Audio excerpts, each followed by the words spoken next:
Hi everybody, how are you?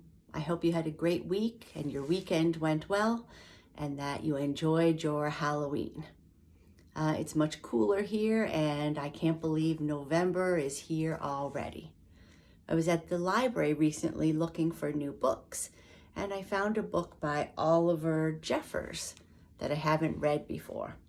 When our son was little, we found one of his books that we really liked and we read it a lot with him.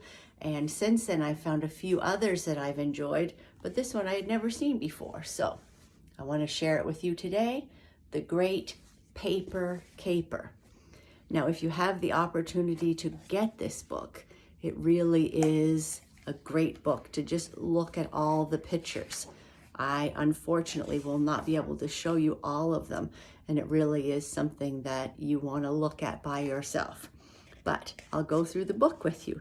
The Great Paper Caper. So it starts off with a time in the forest. You can see all the animals have their little homes underneath the trees. Even the little boy lives in the forest. And the animals are there. And everything is as it should have been until one day the animals notice that something is happening. Limbs are being cut off the trees. And they can't figure out who is doing it, so they blame each other. They do.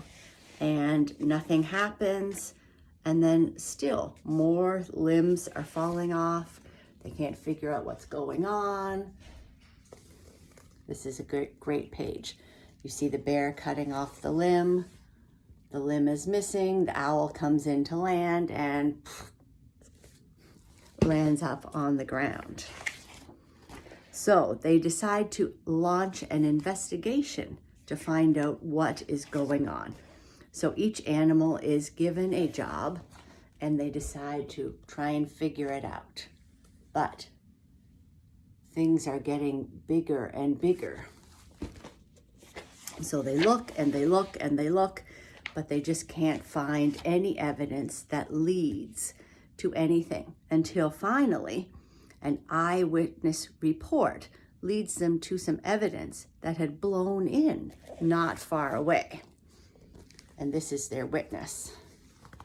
And this is their evidence. And it says it had the bear's paw prints all over it. So they had found their culprit and they called the police. And this is what's happening. Sorry, I got to start on this side. So the bear is feeding the paper into this paper making machine and getting a stack of paper from it. So the police arrive and they speak to the bear. Do you see what the bear is looking at? If you noticed on an earlier page, I showed you a poster for a paper airplane contest. And it seems that the bear's family has won this several years in a row. But this bear is not having a very good time making the perfect airplane. So the police come and take him to the office and he confesses everything in court. All about the paper airplane competition and how badly he wants to win, and he knows he's not doing very well, and he's very sorry about the trees, and he will do everything he can to make it better. So he goes out and plants some new trees, and the animals decide to help him with his paper plane idea. So they put all of them together and make one huge paper airplane for him. And he won.